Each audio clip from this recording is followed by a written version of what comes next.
बबलू हाथी सुबह सवेरे अकेले वन में टहलने के लिए निकला। वह अपने ही धुन में चला जा रहा था।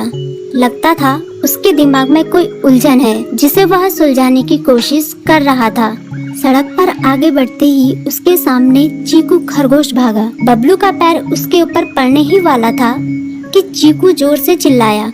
उसकी आवाज सुनकर बबलू ने अपना पैर पीछे खींच लिया। कहाँ खोए हो बबलू भाई? कहीं नहीं, बस कुछ ऐसे ही सोच रहा था। किस बारे में? तुम जानकर क्या करोगे? शायद मैं तुम्हारी कुछ मदद कर सकूं। तुम तो जानते हो आजकल वन में कितनी चोरियां हो रही हैं, पर चोर का कोई अता पता ही नहीं है। इस बात को लेकर वन के सारे प्राणी चिंतित थे। वे वहाँ खुद को सुरक्षित महसूस नहीं कर रहे थे। अरे चीकू भाई, हम मजबूर हैं। हम चोर को पकड़ ही नहीं पा रहे हैं। वह बहुत चालाक है और अपने काम को बड़ी कुशलता से अंजाम दे रहा है। कहीं कोई सबूत ही नहीं छोड़ रहा। हमारे राजा इस बात को लेकर बहुत चिंतित हैं। यही कारण है कि हम सब इस बारे में सोच रहे हैं। अब तुम मेरी इसमें क्या मदद कर सकते हो? मैं कुछ सोचता हूँ, हो सकता है मुझे कोई उपाय सूझ जाए। प्रयास करने में कोई हर्ज तो नहीं है। तुम ठीक कहते हो चीकू, लेकिन वन के गुप्तचर भी अभी तक इसका कोई हल नहीं निकाल सके। इतना कहकर वे चुप हो गए। बबलू की बातों ने चीकू को सोचने के लिए मजबूर कर दिया। चीकू को उदास देखकर बबलू बोला, तुम अपना मन छोटा मत करो। मुझे अच्छा लगा कि तुमने मेरी परेशानी को समझा। कभी मैं भी इस वन के लिए गुप्तचर का काम करता था। एक बार मेरी टांग टूट जाने से मेरे अंदर फुर्ती नहीं रही। तब से मैंने यह काम छोड़ दिया। चीकू, तुम चाहो तो यह काम दोबारा कर सकते हो। वन के प्राणी ज्यादातर दिन में भोजन की तलाश करते हैं, वे रात को आराम करते हैं। तुम दिन रात दोनों में ही भोजन की तलाश में निकल सकते हो। हो सकता है रात को तुम्हें कुछ ऐसी बातों का पता चल जाए जो हमारे काम की हो। हाँ बबलू, तुम ठीक कहते हो। मैं आज रात को वन में घूमकर इस बात का पता करने की कोशिश करता हूँ।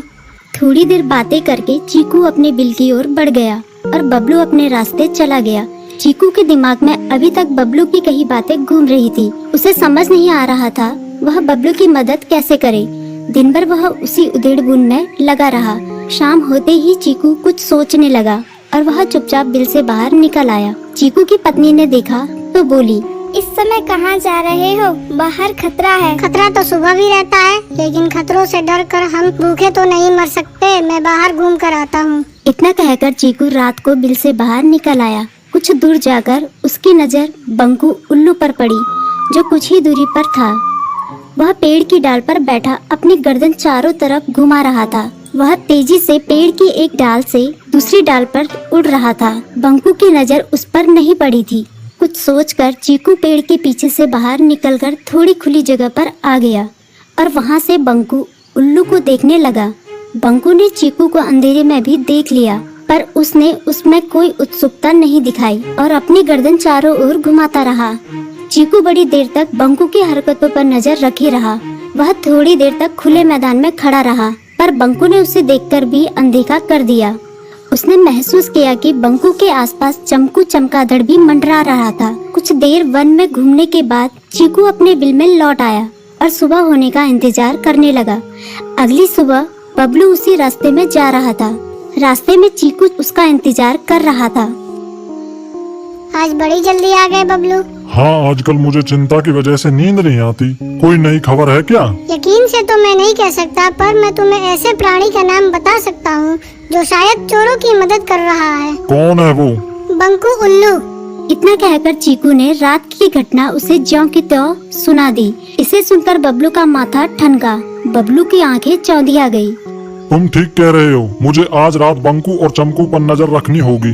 इतना कहकर वे दोनों अपने अपने रास्ते चले गए। बबलू रात को अपने साथियों के साथ बंकू पर नजर गड़ाए रहा। उसकी संदिग्ध गतिविधियों को देखकर बबलू ने उसे उसके साथियों चंकी और संकी लोमड़ के साथ पकड़ लिया। बबलू ने सख्ती से पूछताछ करनी शुरू कर दी। तुम इस समय बंकू चमकू के साथ क्या कर रहे हो? हम चारों दोस्त हैं, इसलिए साथ बैठकर बातें कर रहे हैं। चमगादड़ और उल्लू की दोस्ती तो समझ में आती है, पर लोमड़ के साथ दोस्ती कैसे हो सकती है? सख्ती से पूछने पर दोनों ने अपना जुर्म कबूल कर लिया और सभी चोरियों के बारे में बताया जो उन्होंने कुछ दिन पहले वन में की थी। बबलू ने उनके चोरी का सारा सामान भी बरामद कर लिया। बंकू और चमकू को अभी तक समझ में नहीं आ रहा था कि वो इतनी आसानी से कैसे पकड़ में आ गए।